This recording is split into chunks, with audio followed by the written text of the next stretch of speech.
మనకి వినాయక పత్రిలో బృహతి పత్రం, దీని మంత్రం ఏంటంటే గణాధిపాయ నమః బృహతి పత్రం పూజయామి అన్నప్పుడు బృహతి పత్రం వేయాలన్నమాట. ఇది ముళ్ళ వంగ, మనకి వాకుడు ఇలాంటివి ఉంటాయి. వంగ ఫ్యామిలీ, వంగలో ముళ్ళ వంగ అనమాట. కొంచెం పెద్ద చెట్టు ఉంటుంది, ఆకు పెద్దగా ఉంటుంది. బృహతి అంటే పెద్దది అని అర్థం. అలాగా ముళ్ళ వంగ అనమాట. ఆకు నిండా ముళ్ళు ఉంటాయి, ఆకు అక్కడక్కడ ముళ్ళు ఉంటాయి. ఇది ముళ్ళ వంగ, ఇది బృహతి పత్రం. ఇది వినాయక పత్రిలో వాడతారన్నమాట. చూసారా ఎంత సైంటిఫిక్గా పెట్టారంటే, వినాయక నవరాత్రుల్లో పత్రి పూజ, నవరాత్రులు, నిమజ్జనం ఇవి ప్రధానం. అంటే 9 రోజులు చేయడం, 3 రోజులు కానీ 5 రోజులు కానీ 9 రోజులు కానీ చేయడం. ఈ పత్రి పూజ చేసి 3 రోజులు ఇంట్లో ఉంచామనుకోండి, ఈ వడ్లిపోవడంలో వచ్చిన వాసన వల్ల ఇంట్లో బ్యాక్టీరియా పోతుంది అనమాట. జబ్బులు రాకుండా ఉంటాయి. జ్వరాలు వస్తున్నాయి అనుకోండి, బాగా ఎవరికైనా జ్వరం వచ్చింది అనుకోండి, ఈ 3 ఆకులు కట్ చేసి తల కింద దిండు కింద పెట్టారనమాట. పెడితే జ్వరాలు తగ్గిపోతాయి. ఎందుకంటే ఈ వాసన పీల్చడం వల్ల ఫీవర్ తగ్గిపోద్ది అనమాట. దీని కాయలు ఉంటాయి మనకి. నవంబర్, డిసెంబర్లో దీని కాయలు వస్తాయన్నమాట. అంటే బృహతి పత్రం, వినాయక పత్రంలో ఇది ఒక పత్రి. ఈ బృహతి చెట్టు కాయలు నేలమొలగలు పిలుస్తారు. దీన్ని కాయలు ఎల్లో పసుపు రంగులో ఉంటాయి అన్నమాట. వంకాయలు చిన్నవి ఉంటాయి, ముగ్గిపోతాయి. కాయ కూడా ముళ్ళు ఉంటుంది, పసుపు రంగులో మారిపోతాయి. వాటి కాయలతో పూర్వం పచ్చడి పెట్టుకునేవారు. పచ్చడి ఎందుకు పెట్టేవారంటే, పచ్చడి తినడం వల్ల దగ్గు, కఫం, ఆయాసం తగ్గిపోతాయి అన్నమాట. వాళ్ళకి దగ్గు వచ్చినప్పుడు ఆ పచ్చడి స్నానం తినేసేవారు. ఇది తగ్గిపోయేది. ఇప్పుడు పచ్చడి స్నానం తినడం దగ్గు పెరిగిపోతుంది. కానీ అంటే ఇలాంటి పచ్చళ్ళు చేసి పెట్టుకునేవారు ఇళ్ళల్లో. అవి ప్రాబ్లం వచ్చినప్పుడు ఆ పచ్చడి వేడన్నంలో పచ్చడి వేసి కొంచెం నెయ్యి వేసి పెట్టేసేవారు. ఆ పచ్చడి తినగానే దగ్గు తగ్గిపోయేది అనమాట. అలా ఇప్పుడు మనం ఆ పచ్చడి చేసుకుని ఉంచుకోవచ్చు. 2 సంవత్సరాల నిల్వ ఉంటుంది ఆ పచ్చడి. అలా మనం ఆవకాయ పచ్చడి పెట్టుకుంటే 2 ఏళ్ళ నిల్వ ఉంటుంది. ఇలా దగ్గు వచ్చినప్పుడు, ఆయాసం వచ్చినప్పుడు, దగ్గు ఆయాసం ఉన్న వాళ్ళు రోజు తినచ్చు, బాగా పనిచేస్తుంది. ఇంకో ఉపయోగం ఏంటంటే, ఒక సీక్రెట్. మామూలుగా పూర్వం ఆ పచ్చడిని తీసుకున్నారంటే, పెళ్ళి అయినప్పుడు కొత్త దంపతులకి ఆ పచ్చడి ఇచ్చేవారు. ఎందుకంటే వాజీకరణం అంటే సెక్సువల్ పొటెన్సీ పెరుగుతుంది, స్పెర్మ్ కౌంట్ పెరుగుద్ది అన్నమాట. ఆడవాళ్ళకి ఆ పిండోత్పత్తి బాగా జరుగుద్ది అనమాట. అంటే ఆ ఎగ్ రిలీజ్ అవి కరెక్ట్గా టైంకి రిలీజ్ అవుతాం. అందుకోసం ఈ కాయల పచ్చడి పెళ్ళి అయిన తర్వాత ఇచ్చేవారు అన్నమాట. ఇస్తే ఈ సీజన్లో, వర్షాకాలం సీజన్లో ఇచ్చేవారు.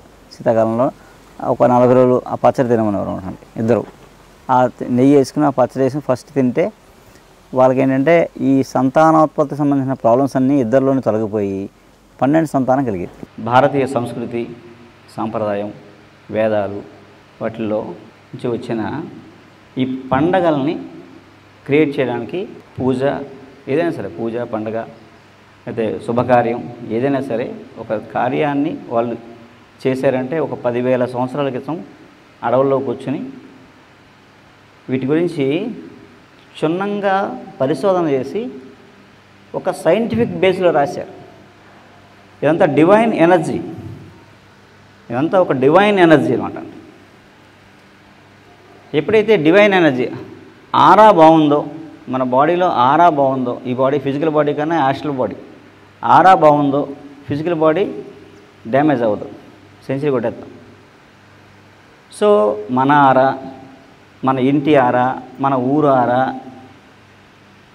మన దేశం ఆరా, సో ఒక పాజిటివ్ ఒక ఎనర్జీ క్రియేట్ అవ్వడం కోసం ఇవి చేశారు.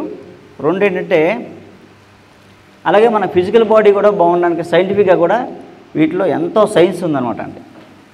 అలాగా ప్రతి పండగకి మనం ఒక 2 రోజులు మాట్లాడుకోవచ్చు.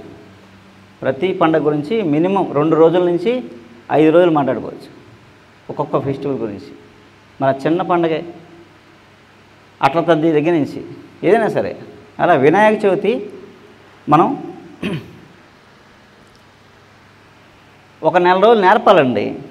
అంటే నిజమైన వినాయక చవితి శాస్త్రోక్తంగా చేసి దాని ఫలితం పొందాలంటే మనం ఇప్పుడు తరానికి ఒక 4 రోజులు నేర్పితే కానీ వినాయక చవితి చేసుకోలేదు. ఎందుకంటే ఇందులో ప్రధానంగా 3 ఉంటాయి. ఏంటి? ఏకవింశతి పత్ర పూజ. ఏకవింశతి అంటే 21 పత్రాలు, సో 21 మంత్రాలు. ఓకే, పత్రి పూజ ప్రధానం. ఇక రెండోది నవరాత్రులు 9 రోజులు ఉంచడం. ఇక ఏకవింశతి ప్రసాదాలు మనం 1 చేయొచ్చు, 3 చేయొచ్చు, 21 చేయొచ్చు. ప్రసాదాలు కూడా 21 ఉన్నాయి. ఒక ప్రాంతాన్ని బట్టి మనం కొన్ని పెట్టుకుంటాం నైవేద్యాలు, కానీ 21 ప్రసాదాలు ఉంటాయి. ప్రసాదాలు అంటే నవరాత్రులు, పత్రి పూజ, నవరాత్రులు, నిమజ్జనం. ఓకే, ఈ వినాయక చవితిలో ఈ 3 మెయిన్ కాన్సెప్ట్స్ ఏంటంటే, ఈ పూజా విధానంలో ఉండే సైన్స్ ఏంటంటే ఎయిర్ పొల్యూషన్, అంటే గాలి, నీరు, వాతావరణం, అంటే air pollution, water pollution, sound pollution కూడా, ఇవి లేకుండా చేయడం కోసమే ఈ ప్రధానంగా పెట్టిన వినాయక పూజ.